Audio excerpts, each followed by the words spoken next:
Hodgson put him on his back. Thurston, right foot kick, down the ground, into the in goal almost. Hodgson cuts it off. Hodgson taken by Norton. He took him late. Marshall skips away. Marshall's still going. Marshall's got Richards coming up outside. Now inside. Richards pursued. He pushes Johnson away.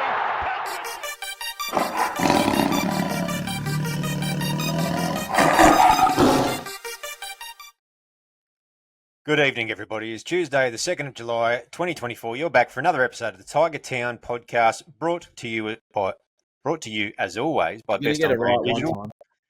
Sooner or later, mate, I'll get it there. BestOnGroundDigital.com, the digital marketing agency that looks after the little guy. They will not steer you wrong. BestOnGroundDigital.com. How are you going there, Tobe? Yeah, good, mate. Good. Look, not as deflated as other weeks where we've come off a loss. I don't think a lot of people had much in the bank in terms of us coming out of that one a victor. Obviously, we are talking about the Sunday game against the Roosters. But apart from that, mate, I've got this horrid cough I can't seem to get rid of. But yeah, I guess that's just winter for you. Yeah, it can be hard to shake, no doubt. What else can be hard to shake is a losing record against the Chooks. It's blown out now to the mid-20s or something like that. Out of 20, I think 23 out of 25 or something they've won. Yeah, well and truly they're bunnies, and nothing changed on the weekend. 40-6 we went down on Sunday the 30th of June.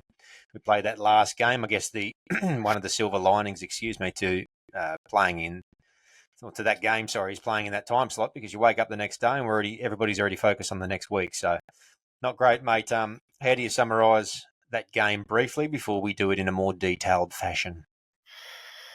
It's a hard one to actually summarize in really, I guess, in a couple of words or in a sentence, just because there was a lot to it.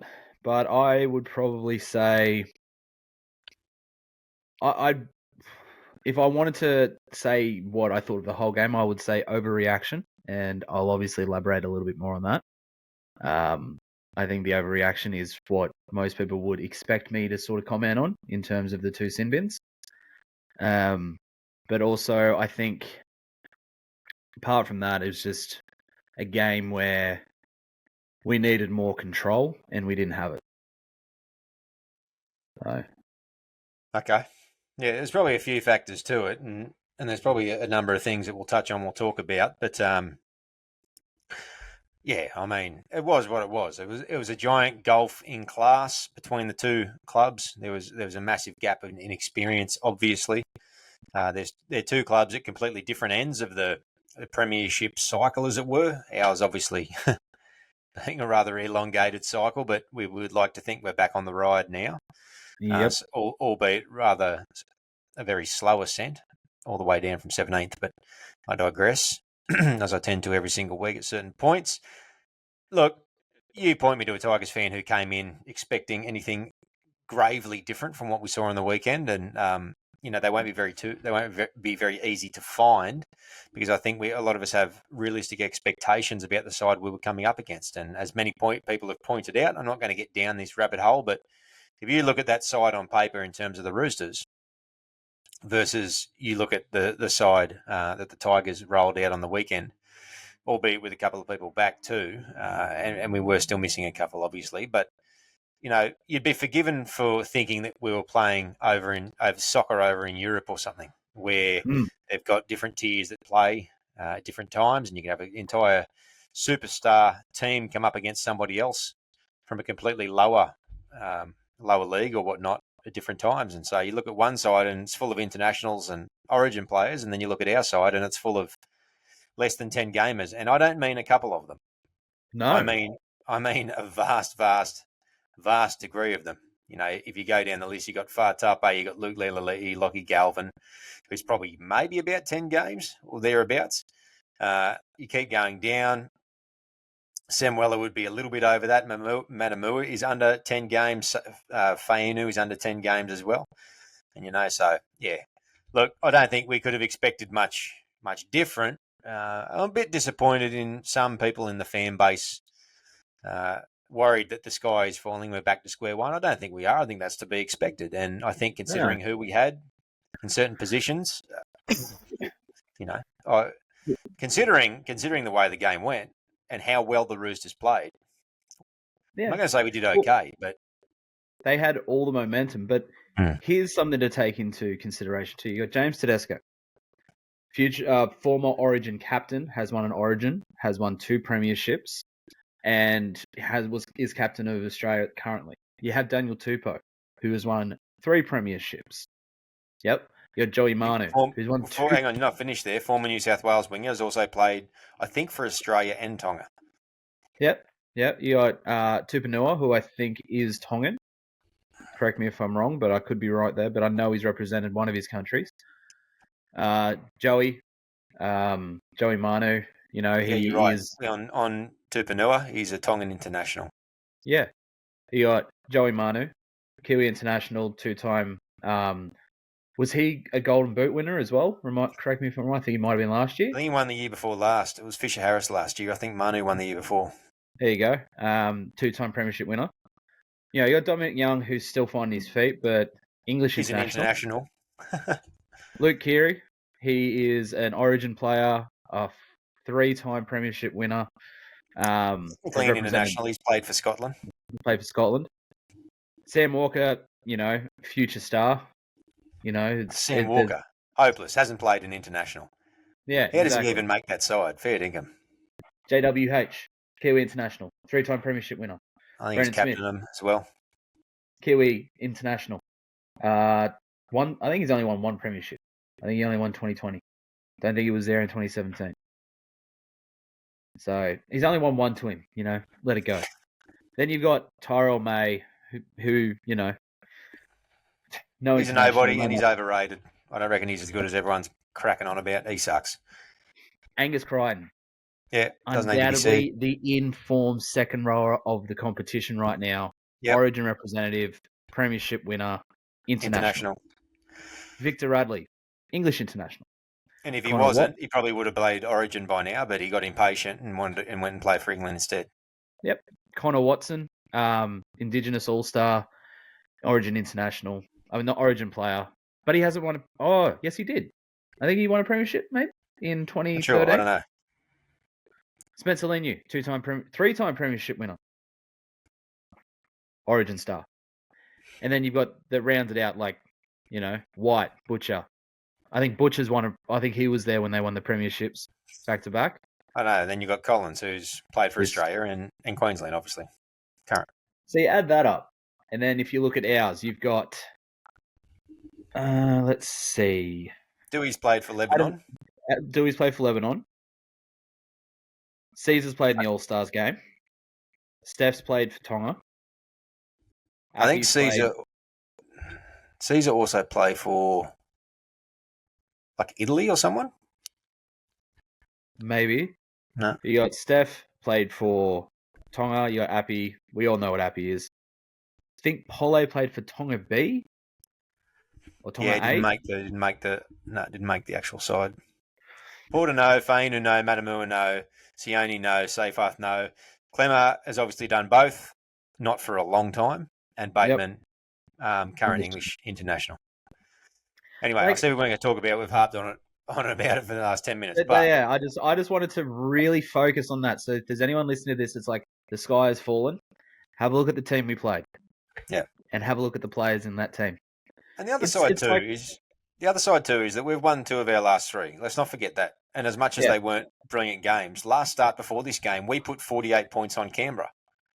So who are we more worried about? A Roosters side stacked like that, who have been in good form. And on the weekend, they were untouchable. The Roosters didn't just walk it in. They played tremendously well. Absolutely. They took a lot of their chances.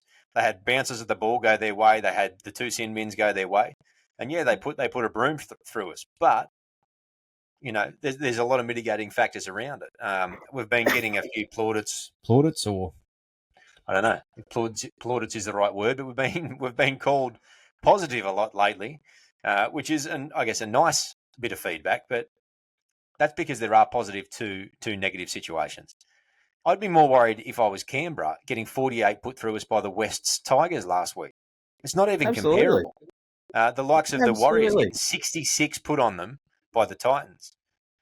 So it's a case of saying, look, it was not a nice day out, and the way we played the game, I think, was all wrong. We'll get to game plan in a minute, but yeah, look, we put that one behind us, and we just keep looking forward. We're not looking forward, I guess, to just this year alone. We're on a long trajectory, and there's going to be games like this.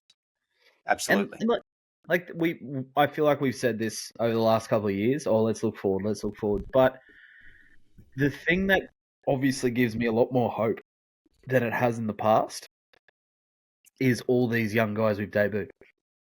And I said it last week, and it's funny because I swear to God, commentators listen to this podcast and they steal the shit we say because they said the same thing about Luke that I did, in the fact that he's not overawed by it. He just does his thing. And, he had some really good moments in that game. He shut down Tedesco a couple of times, and it was really, jammed in when he needed to. He got caught out a couple of times as well, but he's game 2. So, And he's 18 years and 2 weeks old. And 2 weeks old, yeah. Now, that's the thing. It was just for people don't know. It was illegal for him to drink 2 or 3 weeks ago in a pub. Yeah. He couldn't go out. Couldn't he go couldn't out. vote. Couldn't put any money in the pokies. Couldn't do any of that. Yeah. So Luke's a child, and he's out there whacking seasoned first graders. Yeah, and he has to be you think about when Tedesco debuted, and put this into perspective too. Tedesco debuted in 2012. Luke was 6 years old when Tedesco debuted. 6 years old. Yeah. My kid's almost 6. That's it. And he's playing against the guy who has that much experience in the game. So, yep. Yeah. But yeah, I think that's a positive thing. Yeah. Yeah, well, there's a number. You were talking about the youth, 100%. But not only that, it's the fact that we talk about trajectory. It's because we actually have markers into the future that we know are certain things to happen. We've got the signings that we've got coming next year. There's no missing Luai. There's no missing Taruva. And we know that those, by default, are going to improve our squad. We don't know the degree to which they will, but we know that we've now got probably one of, if not the best current operator in the game at the head of our club, who has a history of turning clubs around and is actively working to do so. So, yeah, look, this is not the other or the next pump up your tyres after every single loss because we're going the right direction chat. But the point we're just trying to make is that at the moment, we're going to have these dips, and off the back of 2 wins, it's very easy to start believing the hype, particularly given the way that we played against Canberra. But to me, in the next little run between Melbourne this week, Cronulla the following week, I think that's the order that we go in. This Roosters game in a fully stacked side was always the scariest. It was away. Yeah. It happened to be a wet night, and they're a side that takes special pleasure in bullying us in particular, as we pointed out earlier. So that one's out of the way. The big thing for me will be how they bounce back this week, and we'll go through the upcoming game a little bit later in the show and who's in and who's out for that. But yeah, mate, there's a bit of context behind it, as we've said a couple of times now. So we won't break into the stats all that much. They don't make for overly pretty reading. They dominated us in just about every area: post contact, all run meters, line breaks. They smashed us, tackle breaks. Average set distance was men against boys. Play the ball speed. We did win the missed tackle count. That will surprise absolutely nobody. But outside of that, it was a very one-sided affair. The way you mentioned that then was kind of like, oh, here's a positive. And I was like, no. Okay. That was the joke. And thanks for explaining. Okay. So, look, mate, let's have a look at a few performances. Let's go through. For me, Buller was reasonably quiet. When I say reasonably, extremely quiet. Didn't see a whole lot of him. I don't think we had much of an opportunity to really get him in the game. They did a couple of backline swings that were looking okay, but I just think a combination of the weather in the wet track and some of the overly simplistic game plan that they obviously tried to do against the Roosters, which was just ridiculous. If you're gonna play against a side against the Roosters, like the Roosters, and you are a side like the Tigers, you play like you played last week.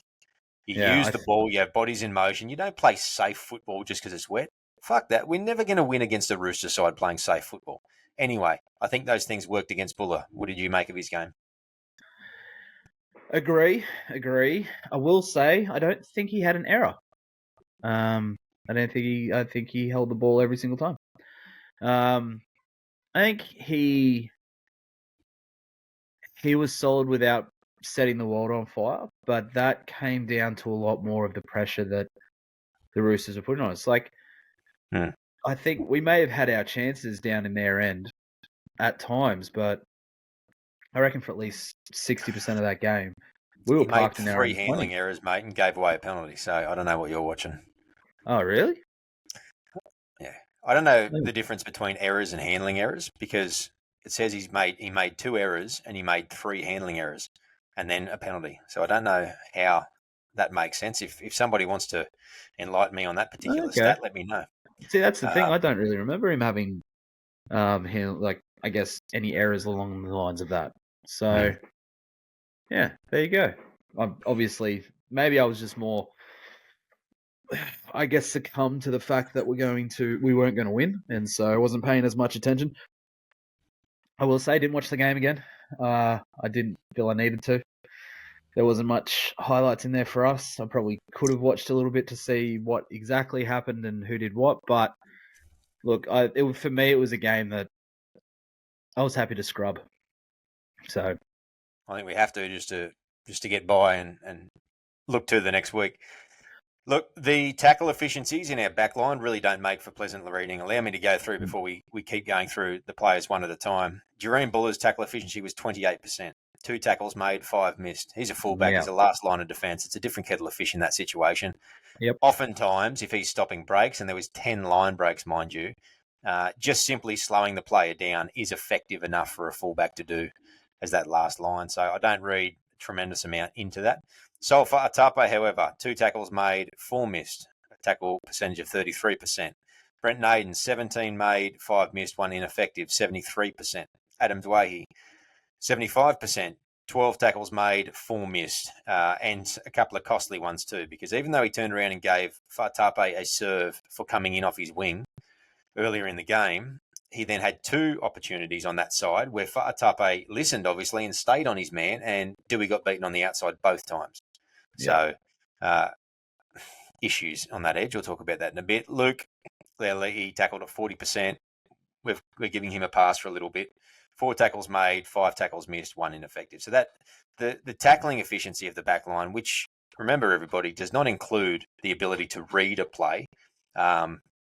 You can't really metricize how well someone did or did not read plays, or did or did not shut down a play. So that's just purely missed tackles. That's pretty awful reading, and it's obviously an area the area, I should say, that we need to improve upon.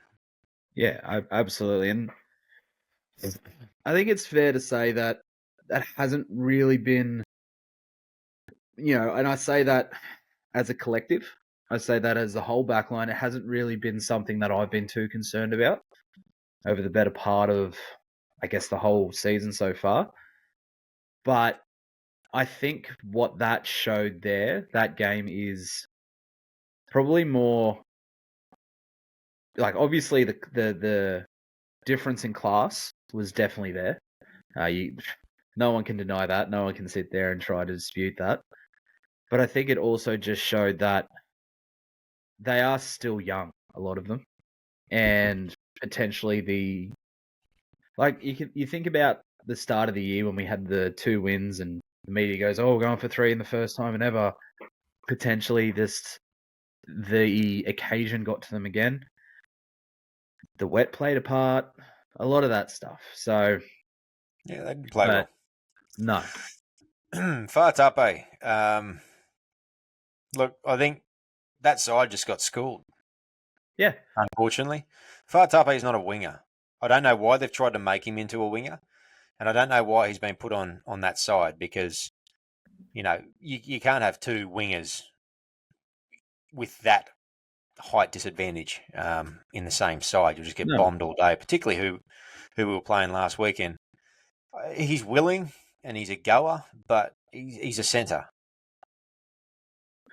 Well, you say the height disadvantage. Correct me if I'm wrong, they didn't really. I think maybe once they use that to their advantage. I thought they would have used that consistently.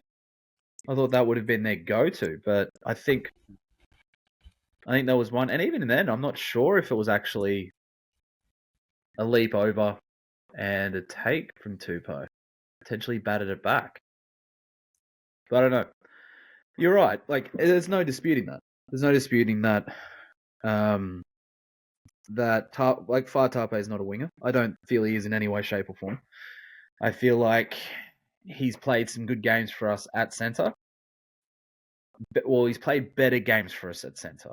Up until this game that's just went, I thought he was doing okay on the wing, but he's so much better served in the centres. So it's good to see, and obviously we're going to talk about the squad for this week, but it's good to see that, the experiment is over. Yeah, we'll have to wait and see. Potentially, yeah.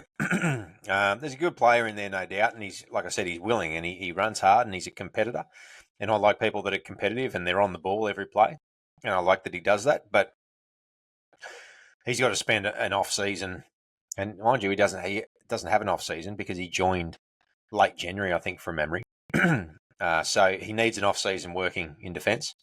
Yep. And needs it big time, but we'll see where next year takes us in that regard. Absolutely. Naden, mate, now you had messaged a couple of times about seeing him on the bench and whether or not he got hooked. I responded that I think he did, and you were looking earlier today. He's been named at fullback in New South Wales Cup, so he wasn't injured in the game, and he was pulled off. So that might seem to suggest that. Yeah, and I was saying it through the whole game. I feel like he'll do very well in England. Let's just say that. I think anyone that's listening to this will probably get what I say from that. So, well, I don't know. Obviously, he's one of the key guys who've been shopping, and you can see why he hasn't been performing in the last little period. Nope. So, yeah. All right, mate. Dewey, as much as he missed those few key tackles and defensively, laterally, he needs to be better in the centres.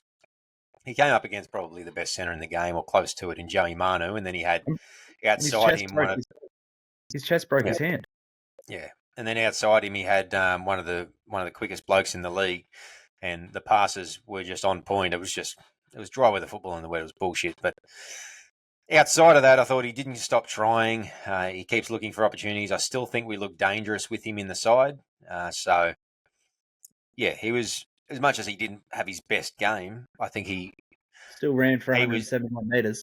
Yeah, he was just as willing as anybody else. So, yeah, I think for me, I think the thing was what made him so dangerous against the Raiders was he kept looking in the middle, but I think he went not went into his shell a little bit, but he sort of potentially there was a message to sort of stay out there a little bit more. But he's hopefully the shackles get taken off him because he just adds that extra attacking threat. I think against the Raiders, I'm pretty certain he would have kicked. He would have kicked maybe at least 6 or 7 times. Yeah, at least in that game. I think he kicked once against the Roosters. So. He put a couple of kicks up against the Roosters. He put a couple of the big spirals up when we were sort of out of answers at the end. So, again, he's another option and he's another threat with the ball in hand, with the ball at his foot. So, it's going to make us a more attacking outfit, but we just need to get our shit together and have a few games with him in that mix. Yeah, I agree.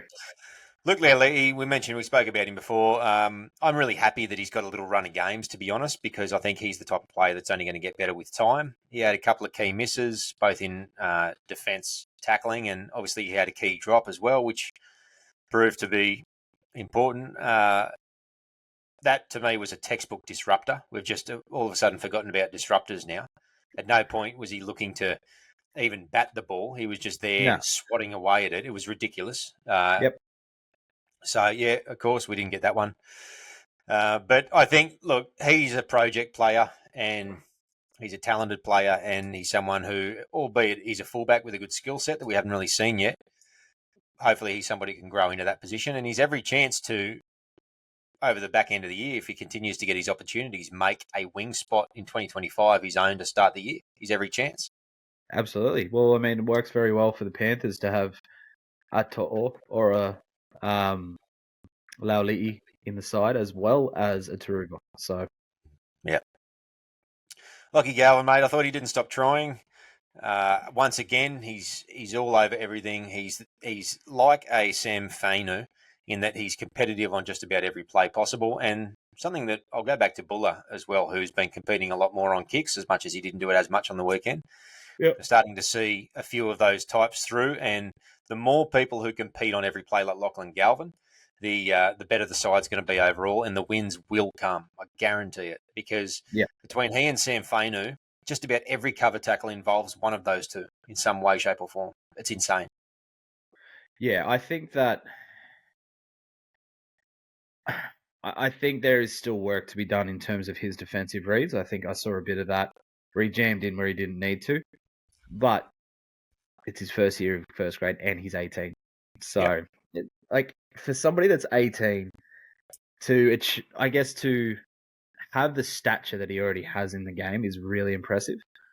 So I think it's just little bits of his game. When he gets these 1%ers right, and hopefully when he gets these 1%ers right and like has it completely solidified in his game, he's still at the Tigers. He's going to be a phenomenal football player. Yeah, absolutely. We know the natural born talent's there. We know the football IQ's there. It's just these little 1%ers. And the competitiveness as well. And it's just reps in the tank, man, getting used to week in, week out football. But I've got to tell you, he's doing a remarkable job. He is the exact opposite of the problems that we've got at the moment, and albeit we are fixing them, but going really well. Caesar, mate, I thought he had an off game. I didn't see his tempo in defence. His kicking game was once again back to that. He's got a weird kicking style where he almost does the whole, when little kids learn to kick, they throw the ball up and then they kick it. He releases the ball really early, and he very often goes under it. And so he leaves a lot of his long kicks short. It was noticeable as all buggery on the weekend when Walker and Keary were out kicking him. They were finding the ground and they were kicking far deeper. And we were sacrificing to start the game. 20, 30 metres easy to start our sets to start the game. And it just put us on the back foot and set the tempo. So kicking game from Caesar was not great. Not only that, but as the halfback, and I'll let you say what you want to say in a moment. Yeah, of course. As the halfback, the steering of the ship around some of the fifth tackle plays were a disgrace. Like an absolute disgrace.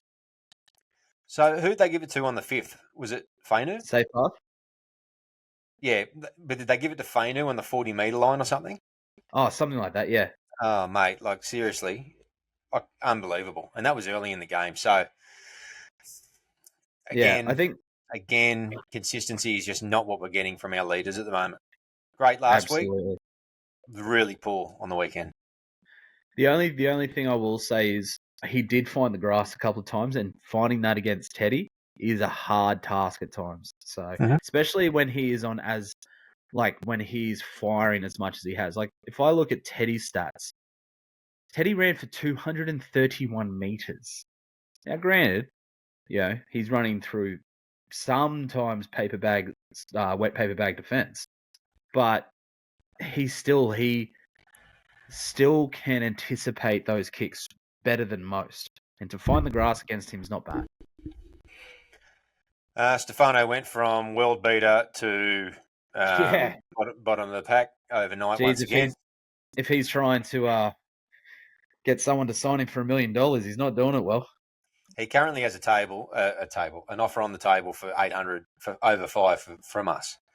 Yeah, he's a lunatic if he doesn't take that, because as much as they're talking about the Dragons and possibly a Canberra or somebody willing to offer him 9, they haven't tabled offers as far as I know. We have. It's all speculation. The contract is sitting there, and so from his perspective, mate, sign on that line. Yeah, he's got the player in him. We know what he can do. We know how good he can be, how good he was a couple of weeks ago. But until he finds consistency, he's going to continue to lurk in the middle ranges of props in the game, because consistency is one of the big things you need in the engine room. It's no good to have a superstar team and a halfback if your forwards only go forward once every second game, or in his case, once every 3 or 4 games. Yep. It's not good enough. And he, like it or not, he's the pack leader now. Yeah, and that's the thing. When you have someone that is in game 3 of their NRL career who almost doubles your running meters, kind of should make you look a little bit inwards and sort of come to the realization that, you're a bloody good player, mate, and you have the opportunity and the skill set to be a great player. But you need to stop thinking that you're all this shit. And he might not. He might not. I might be sitting here speculating why he's going to market. He might just want to try to test his hand somewhere else. But something tells me a little bit of money's in that involved as well. We can all speculate about it. Either way, we'll have to wait and see Absolutely. what happens. On the weekend, I think I decided, look, I still hope he does stay, and I think 800 is fair for both parties. I think that he's a player who is still on the up, despite the fact he's still wildly inconsistent. But on the weekend, I decided that, you know what, if he decides to move on, then and so be it. Then, considering the output we're currently getting out of him, if you take a mean average over the course of the year, as you tend to say, he's very replaceable. I don't know who that is. There's a number of candidates out there. Jeez, I think Reuben Porter would go all right there at the moment. 9 runs for 50. Who's that? Sorry? Reuben Porter would go there all right at the moment. Yeah, you could. Yeah. 9 runs for 54 metres is, it's woeful. It's woeful for your pack leader. And 55 minutes, I know that we did a lot of defending when he was on the field, but you had 9 runs and going to bit more involved than that. Anyway, we'll keep moving. Happy. The ridiculous sin bin aside, that Annesley has since come out and said shouldn't have happened. Happy tried all game, I think, for the most part. He missed a few tackles as he normally does. And a couple of options and whatnot weren't of the best. But outside of that, he just continues to try hard. He tackled his backside off. He actually tackled high 80s this game, which is unlike him. Normally he misses a few, but tends to make up for it. But I think he was, in some ways, he was one of our best. But it's hard to do brilliantly well in a side that's going that sideways. Yeah, well, like you said, he made a few probably poor choices in attack. I think he was the one that went to Seyfarth on one of the 5th tackle options. So wasn't pleased with that, but there is never any doubt in any game he's played through everything, through South, Manly, Penrith, us, that he doesn't try his absolute heart out. And he tried to do everything. Sure. But I think, again, it came down to the fact that, one, the class was just well beyond even him to handle. And 2, it was another instance where I'm pretty certain he tried to do everything. And it doesn't work, like the amount of times. But that's probably no fault of his own. It is everything to do with, I guess, the half that we signed to be the dominant half not doing his role. So Appy's like, oh, fuck this, I'm going to do it myself. Polo, mate, he ran for about 94 odd metres in 42 minutes. So I thought he was the pick of the props, to be honest. Yep. He made, again, a couple of defensive errors, a couple of defensive issues. We're seeing a bit of that. He needs to be better in the middle, particularly because he is in the middle. Yeah. But I thought he looked threatening once again. I thought between he and Fainu, they looked our 2 best middles in the game. I like what Sione did as well when we get to him. Yep. Hard to disagree. His late footwork at the line for the try is everything that we've come to expect from Pole as well. I think for me, and I've seen it a couple of times, if he's going to be one of our premier props, he needs to know when to run bull at a gate, and he needs to know when to use that footwork. There's times when he uses that footwork and it just stifles our momentum. Like, we don't need you to be fancy right now. We need you to run the ball, bend the line, find your front, get up. That's what we need you to do because we've got that momentum. But you do that step, you get I don't know, the chances of you getting put on your back and twisted in the tackle is so much higher. Whereas, you do a David Clemmer and you run, chest low to the ground, hit the ball, bend the line, sorry, hit the ground, get up. That's what we need. And like, I'd love him to find that happy medium and find, I guess, a little bit more of that intuitive, this is what I need to do. Yeah, I think that sort of stuff comes with time and experience too. I think he's been using his footwork a little more lately, actually, and I like it. He's actually looked, in the last month, he's looked as dangerous running the ball in general play as what he ever has, which has been really good to see. And it's coincided with Fainu starting to use a bit of his footwork in the few games and chances he's getting as well. And the two of them, I like what they offer in that regard. We just need that point of difference through the middle, which Steph is supposed to be, which is hard, fast, and straight and impactful. Pole is a great player, and hopefully we can extend him sooner rather than later. He's the sort of player that hopefully we can lock up for a long time, touch wood, and the sort of player that can just be a Tigers player for life would be awesome. I don't think he's going to ever be the most expensive prop in the game, but I certainly think that he's going to be a high quality first grader that we can get a lot of value out of. And I reckon he's got an offload in him too, to be honest. He's got a good passing game, and we just haven't seen it yet. We'll have to wait and see. Yep. Yeah, no, I agree. Ruben Porter's been dropped to reserve grade this week. I thought, once again, he seems to be a type of player that never really stands out but does his job. There was the one glaring issue that he had through that try through the middle when he was a major player in that as well, which was a problem. He overcommitted on the inside and failed to drift and then got into an awkward position, unable to make the tackle through the centre. Was it on Cheese that burst through? Watson, I think. Was it Connor Watson? Yeah, one of those two. Like you said, I haven't rewatched the game, the highlights, anything, so I'm remembering from Sunday night. Yeah. I'm not interested in watching that again. No, look, Porter's done a job for us, which has been good, but obviously Benji thinks he's due back in New South Wales Cup for a stint, which is hard to argue considering, spots in the side are hard to come by. Absolutely. I'd still re-sign him if I'm being honest. I think he's a great backup. Absolutely fantastic backup. And I don't see anyone else up north, so. Yeah, we've gotten good value out of him. I think if we didn't have such a logjam in our top 30, he would definitely be the type of player, like a Seafarth, you need a couple of them that you top up your top 30 with. Yeah. Well, we've still got, don't we still have to fill 3 spots? I'd have to go back and have a double check. There's a lot of movements going around at the moment, but 3 spots for this season, I think. But next year, I think we're less than that because of a few coming up as well. So hence why we're trying to move a few on. Sam Fainu, not as impactful in attack, but once again, if you watch breaks, if you watch any time that there is a loose ball or there is a broken play or a half break or something like that, he is always there. He's always involved in the scramble. He is just the epitome of an effort player. And even on his quieter games, it is very, very noticeable. I don't recommend you watch the highlights again, but if you happen to watch the highlights again, you'll notice that he is there on just about every break in some capacity trying to snuff the play out. So, great player.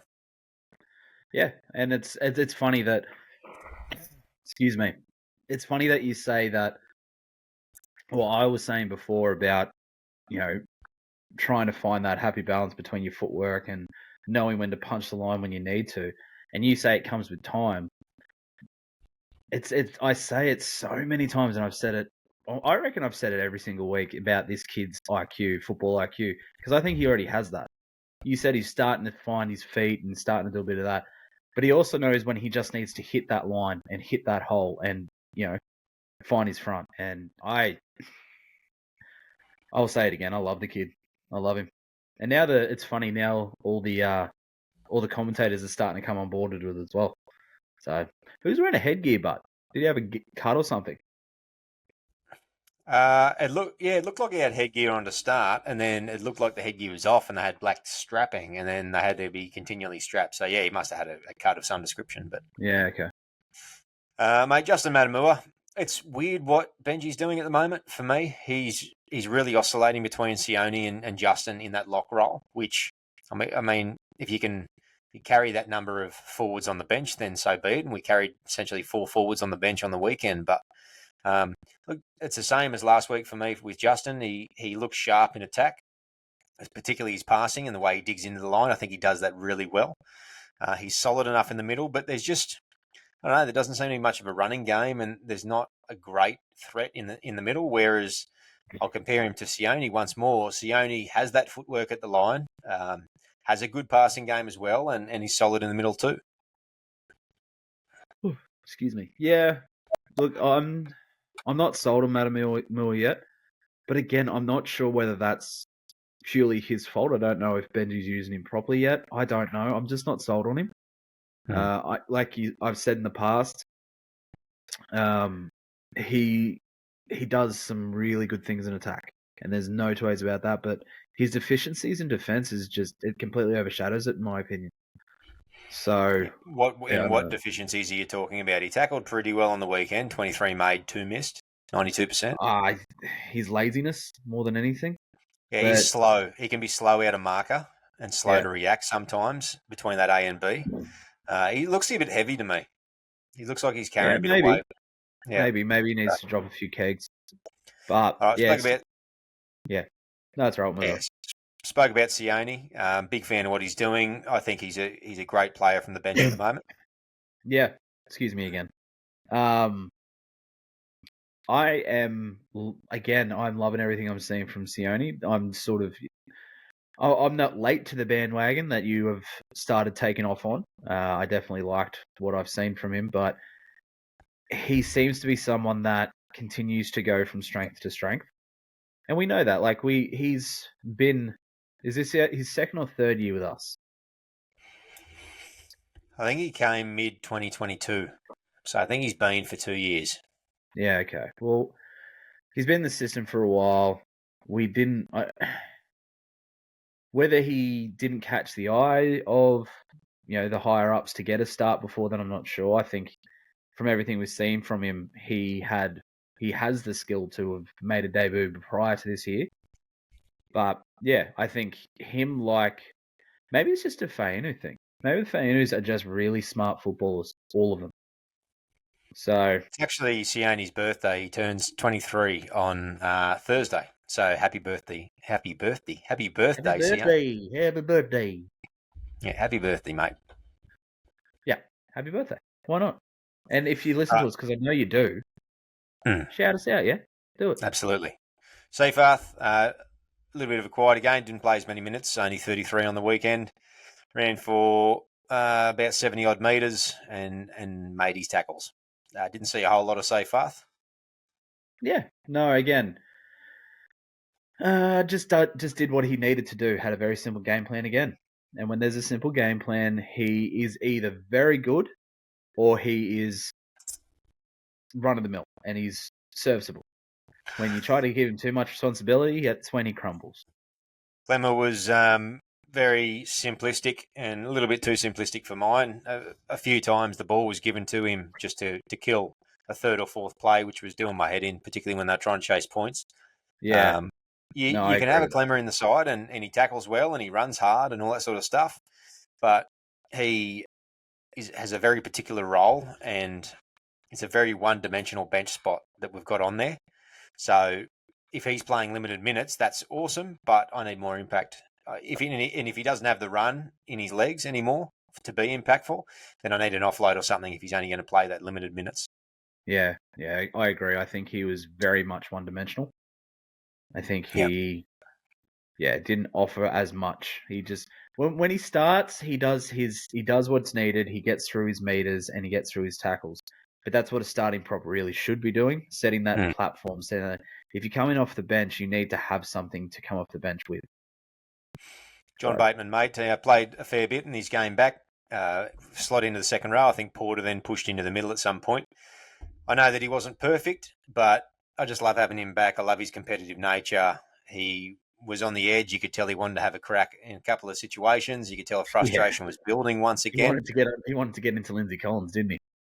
But he's a scrapper, mate, and I'm glad he's back in the starting side this coming week. So, yeah, he played okay. You expect a bit of rust in your first game back, but, he's back. And he also got shifted to centres at the back end of the game too. So cover for Naden, did he? Yeah, well, that makes sense. So, Okay, mate. Anything you want to talk about that horrendous game on the weekend before we move on to talking about this coming weekend against the Storm? no, not really. Not really. I think even though I said we're going to win in the thing, that was just me, hoping that Lady Luck was on our side, and I wasn't going to jinx it if it was. So, but I don't think anyone expected us to win that game. That's all right. I text the group chat prior to the game saying, "Are you blokes ready for a big Yeah, upset?" because it was the weekend of it, wasn't it? Yeah, so that landed not. All right. Yeah. This Saturday at 5:30 p.m, the West Tigers take on the Melbourne Storm at the mighty Leichhardt Oval in Sydney. The weather is supposed to be fine, evidently, but that's the NRL website's prediction. So that could be just about anything. Could be snowing as far as they're concerned. This is how the side lines up. Very, very similar to last week with a couple of minor changes. Dream Buller is the fullback. Luke Lealali'i and Charlie Staines are the wingers, with Fa'atape coming in for Naden in centres. A combination then of Fa'atape and Lealali'i. That scares me, Toby. Yeah, a little bit. That's a bit. I would have Adam switched. Dewey is the other centre. Lachlan Galvin is the 5'8". Aiden Caesar is the 7. Steph and Pole are the props once more, with Apasai Coruscant as hooker. John Bateman returns in second row, with Fainu in the other edge position. Matamua is the lock. Heath Mason then is named at 14, with Sione Fainu, Seafarth and Clemmer once again rounding out the bench. Mate, that side, Luke Lealali'i and Fa'atape, I think that means that we've got Lealali'i shifting. So he's shifting to the left now, with Fa'atape pushing one in. Yeah, it seems like it. I will say, but you're up against two kind of rookies in themselves too, in Jack Howarth and another Tiger in Kane Bradley. Ex-Tiger, ex-Cowboy too. Yep. So I'd be more concerned if Coates was on that side, I will say. But yeah. Okay, let's just have a look. So last week we had Dewey playing on the left in 4 with so I've probably got my numbers mixed up here, because I do that a bit with whatnot. And he played with Fa'atape, so 2 and 4 were playing together. That's how they do it, is it? Played that much football and never even paid attention to the numbers in the back line. And I played in the centres too. So it looks like you'll have Luke Lealali'i on the edge with Dewey, which I think will work relatively well. And I think in terms of the options, then you've got Fa'atape moving to the right then with Charlie Staines. And the reason that I think that can work, one, because Fa'atape is a centre first and foremost, so he's going to read centre a bit better. But Staines is also quick. And so when you've got a bit of speed there and you've got a decent turning circle, or you can jam a little bit quicker, you can have a tendency to shut down things a little bit better. The concerns for me still look like Kane Bradley out on a wing, who is a tall timber. He's every bit of 195 plus centimetres, I think. Let's have a look at his official profile. 196. Pretty close. And he will be marking Lealali'i. Yep. And Will Warbrick's no slouch in the air either. You're right, and he's up against Staines. So, yeah, that'll be interesting to see as well.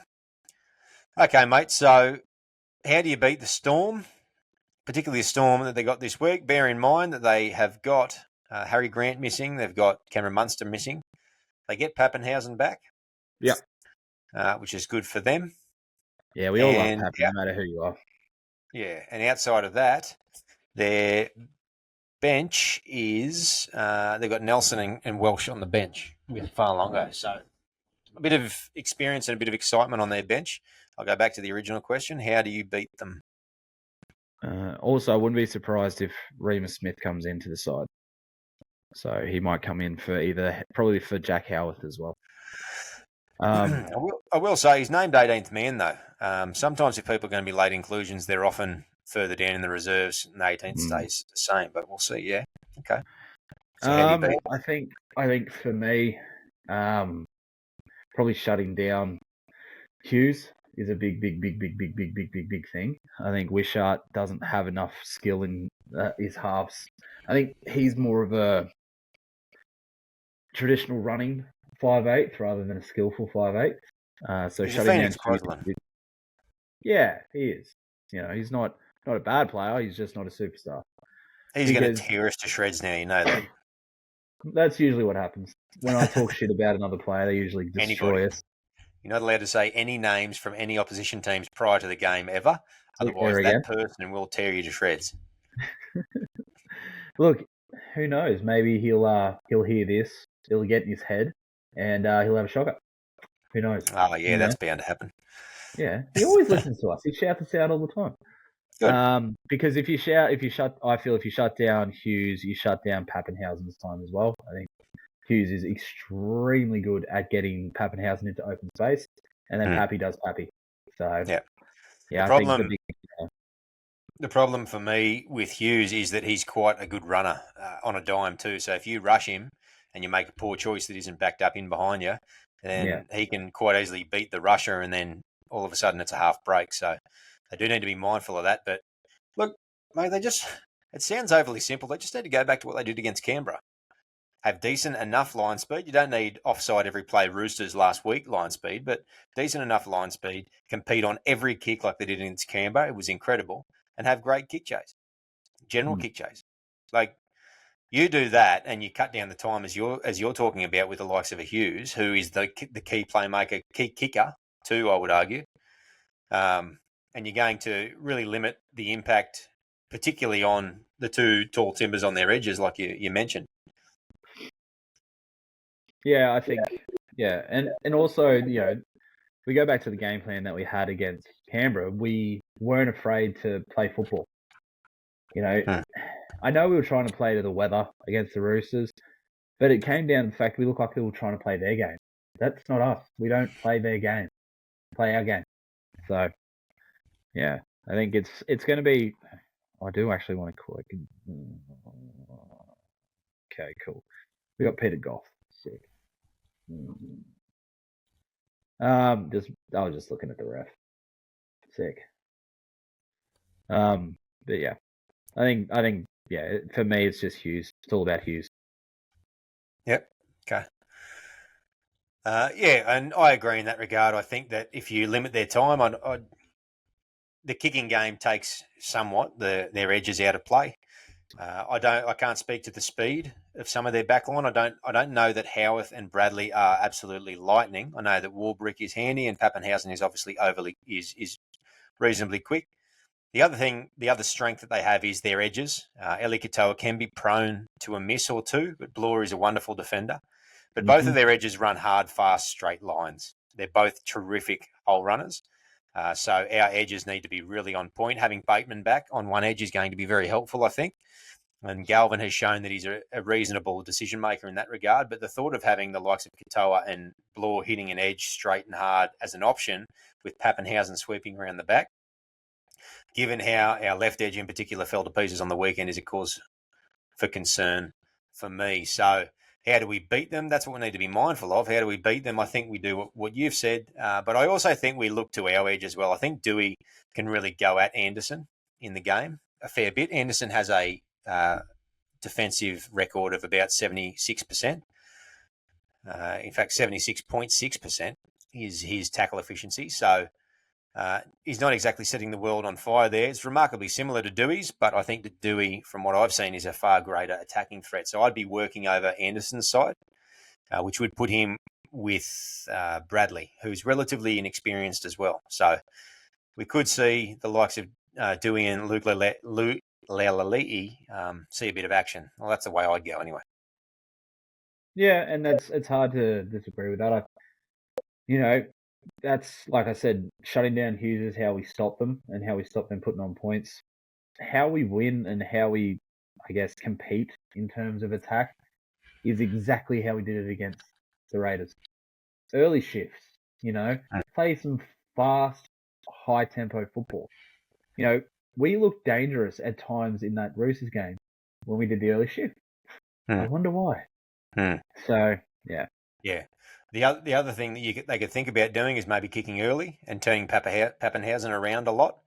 If we can limit his ability, I know he's really fit and whatnot, but if we're turning him around early, making him run back, hitting ground often, making him bring it back hard into the defensive line more often than not, I think we might be able to stifle a little bit of his impact, and that takes those sweep plays out if he's a foot or two behind, either through excessive workload or fatigue or whatever the case may be, remembering that he's had a few injuries, so he is just working his way back. So there's every chance that he's going to be at some of his rustiness to a certain degree. So that's another thing they consider as well. Yeah, that's fair. All right, mate. You've got to blow your good luck charms out of the water when it comes to I do bold now, don't I? predictions. So, mate, what is the score going to be? Who gets the win? I'm going to go Storm's going to win, which I don't like saying, but it is what it is. They are the Melbourne Storm. We have had their number a little bit over the last few years, but I think it's score. I'm going to say 24-12. 24-12 to the Storm. Entirely believable. I'm going to say that we win 20-18 Fuck yeah. in Golden Point. Fucking hell. Don't do that to me. I'll shit myself. I'm going to say that we'll go for a goal kick. We'll go for a field goal, and we'll get a offside penalty or something like that, and we'll get an easy win. Attack the legs penalty. Something like that, yeah. It's going to go down something like that. That happens to us so much, and it'd be nice for it to happen for us.